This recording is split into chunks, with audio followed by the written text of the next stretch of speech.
दोष शासन का है या प्रशासन का है, दुर्व्यवस्था हुई या व्यवस्था सुघर, भय के साये में खामोश ये गम जदा, चीख चित्कार से चित्त जाता सिहर, मोक्ष मिलता जहां पर नहाने से है,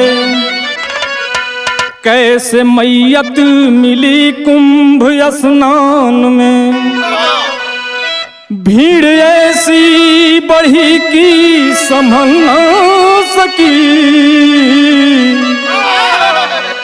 सोचते सब है संगम या शमशान में।